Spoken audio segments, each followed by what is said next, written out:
کون کون سے مہینے ہیں جو عزت والے ہیں؟ رجب، زور سے کو کیا؟ رجب، ذی القعدہ، ذی الحجہ، محرم۔ رجب، ذی القعدہ، ذی الحجہ، محرم۔ میرے اللہ کو نہیں پتا تھا ربیع الاول بھی آنا ہے؟ یہ آپ نہیں ہو جو میں نے اس مہینے کو، مجھے نہیں سمجھ آ رہی کھیل تماشے کا جو بنایا گیا ہے، کیا اللہ کو نہیں پتا تھا اس مہینے میں نے اپنے نبی کو پیدا کرنا ہے؟ اللہ پاک ان 4 عزت والے مہینوں میں اس مہینے کی بھی گنتی کر دیتے۔ اللہ سے بھی غلطی ہو گئی، نعوذ باللہ من ذالک۔ کہو اللہ بھی نہیں سمجھا، تم زیادہ سمجھے۔ اور کیجئے میرے بھائیوں، اپنے مسلک کی بات میں عرض کرنے لگا ہوں اور کتنا ضروری ہے۔ اب آج کے فتنے کس طرح سے آپ کے مسلک پر حملہ کر رہے ہیں، آپ کے مسلک کو اس کے نقصان پہنچانے کے لیے، ذہن تبدیل کرنے کے لیے کیا کیا باتیں کرتے ہیں۔ اس مولوی نے بات کی، وہ کہتا ہے یہ کہ دیکھیں جی، جب خدا نے کہا کہ 4 مہینے حرمت والے ہیں تو خدا کو خبر نہیں تھی کہ ربیع الاول کو بھی حرمت والا مہینہ بنا دے؟ مطلب کیا ہے کہ جب بقیہ 4 مہینے حرمت والے ہیں تو ربیع الاول میں اہتمام کی تمہیں کیا ضرورت ہے؟ ان 4 مہینوں کا احترام کریں، وہ مہینے حرمت والے ہیں۔ اب اس کا تحقیقی جواب بھی میں آپ کو عرض کرتا ہوں اور الزامی جواب بھی میں آپ کو اس کا عرض کرتا ہوں۔ اب الزامی جواب محترم یہ ہے میرے بھائیوں، جو رمضان کا مہینہ ہے، جو روزے ہیں، رمضان کا مہینہ بھی ان 4 مہینوں میں شامل نہیں ہے۔ میرا ساتھ دیجیے گا، رمضان کا مہینہ بھی ان 4 مہینوں میں شامل نہیں ہے۔ اب جو اعتراض تمہیں ربیع الاول شریف پہ ہے، وہ اعتراض تم رمضان پہ کیوں نہیں کرتے؟ تم یہ کیوں نہیں کہتے کہ رمضان کے روزے بھی ان 4 مہینے میں ہونے چاہیے؟ اور تم کہو تم قرآن کی آیت کا انکار کر دو گے۔ او خبیثو، اور 4 لفظ پڑھ کے میرے کریم کی آمد کے مہینے کا تمہیں تکلیف ہوتی ہے، تم یہ کیوں نہیں کہتے جو 4 مہینوں میں رمضان کا مہینہ بھی نہیں ہے؟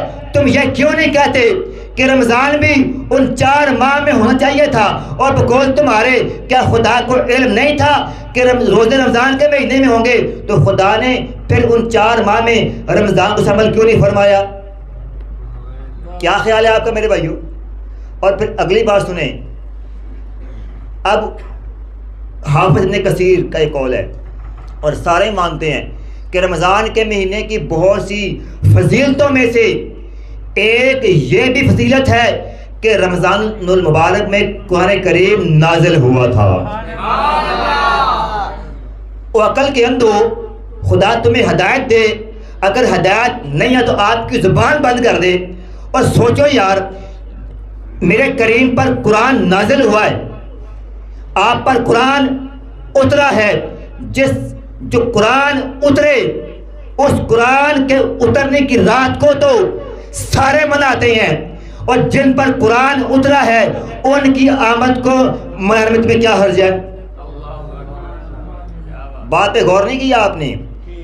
جب قرآن اترنے کی رات کو تم اور میں سارے منا سکتے ہیں تو صاحب قرآن کے آمد کو ہم کیوں نہیں منا سکتے بھائی؟ اور پھر اگلی بات سنیں، لوگ کہتے ہیں سرکار تو ایک دفعہ پیدا ہوئے اور پھر آپ کا وصال ہو گیا، اب ہر سال کیوں مناتے ہو؟ تو تم ہر سال پھر 27 رمضان کو ختم قرآن کیوں کرتے ہو بھائی؟ قرآن تو ایک بار آیا تھا، قرآن تو ایک بار ہی آیا نا، اور سارے اپنے بھی بیگانے بھی سارے ہی ختم قرآن کرتے ہیں۔ سوال کریں کیوں کرتے ہو؟ جناب اس رات قرآن کریم نازل ہوا تھا تو ہم بھی یہی کرتے ہیں حضور، ربیع الاول شریف میں دیوانے مچلتے اس لیے ہیں، 12ویں رات کو دیوانے اس لیے مچلتے ہیں، اپنے گھروں کو اور اپنے دلوں کو سجاتے اس لیے ہیں کہ اس دن صاحب قرآن تشریف لائے تھے۔ اور اگلی بات، اب تحقیق کی جواب، مولوی صاحب پڑھ لیں ان مہینوں کو حرمت والے مہینے کہاں کیوں گیا ہے؟ اگر نہیں پتا تو پڑھے کتابیں۔ یہ 4 مہینے ذی القعدہ، ذی الحج، محرم اور رجب، یہ 4 مہینے ہیں۔ اب ایک مہینہ حج سے پہلے کا ہے، 1 مہینہ حج کے بعد ہے۔ اب سارے علماء اس بات پر متفق ہیں کہ اسلام سے پہلے بھی یہ چاروں مہینے اس طرح محترم تھے جیسے اسلام کے بعد ہے۔ اب ان کو محترم کیوں کہا گیا، ان کو حرمت والے کیوں کہا گیا؟ یہ بات ذرا غور سے سنیے گا محترم۔ وجہ یہ تھی ذی القعدہ کو اس لیے حرمت والا کہا گیا کہ تم نے اس مہینے میں جنگ نہیں کرنی، قتال نہیں کرنا، کیونکہ مکہ میں خانہ کعبہ تھا اور دور دراز سے لوگ حج کرنے آتے تھے اور کئی مہینے کا سفر لوگ طے کرتے تھے، اور مکہ کے لوگوں نے طے کیا ہوا تھا کہ حج سے 1 مہینہ پہلے اگر تم جنگیں کر بھی رہے ہو نا تو جنگیں بند کر دینی ہیں، کیونکہ لوگ دور دراز سے آئیں گے اور حج کریں گے تاکہ ان کے سفر میں مشکل نہ ہو۔ اور حج کے مہینے کو ان لوگوں نے حرام اس لیے قرار دیا ہوا تھا کہ لوگ حج کرنے آتے ہیں، اور حج کے بعد محرم کا جو مہینہ تھا اس مہینے کو ان لوگوں نے اس لیے محترم کہا ہوا تھا کہ لوگ حج کر کے واپس جایا کرتے تھے تاکہ لوگ بخیر و عافیت اپنے گھروں کو لوٹ سکیں۔ یہ وجوہات ہیں محترم۔ اور جو مہینہ رجب کا ہے اس مہینے میں اس لیے اس کو حرمت والا کہا گیا تھا کہ لوگ اپنے کام کاج چھوڑ کر اس مہینے میں عمرہ ادا کر سکیں۔ یہ ان چاروں مہینوں کو حرمت والا کہنا یہ اسلام سے پہلے بھی تھا۔ عقل کے اندھو اس بات کو بیان کر کے سرکار کے دیوانوں سے تم سرکار کے میلاد کی محبت کو نہیں نکال سکتے۔ الحمدللہ ہمارے پاس نقلی بھی، عقلی بھی، فکری بھی دلائل موجود ہیں الحمدللہ۔ اور جب اللہ کی ذات نے فیصلہ فرما دیا کہ کب کہاں میں نے کیا کرنا ہے، اب میرے مالک کی تقسیم ہے۔ رمضان کے مہینے کو قرآن عطا فرما کے شان عطا فرما دی ہے، اور ربیع النور کو سرکار عطا فرما کے شان عطا فرما دی ہے۔ یہ میرے مالک کی تقسیم ہے، یہ میرے خالق کی تقسیم ہے، میرے مالک کی عطا ہے۔ وہ جہاں جو چاہے جس کو جو چاہے وہ عطا فرما دے۔ اور ایک اور بات سنیے گا، ایک اور بات یاد رکھیں، قرآن کریم میں کہا ہے والعصر، قسم ہے زمانے کی۔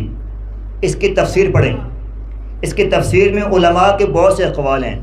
اس میں ایک قول یہ بھی ہے کہ سارے دن خدا کے، سارے مہینے خدا کے، سال خدا کے، ایام خدا کے، میرے مالک نے ہر دن کو بنایا، ہر مہینے کو بنایا، ہر سال کو بنایا۔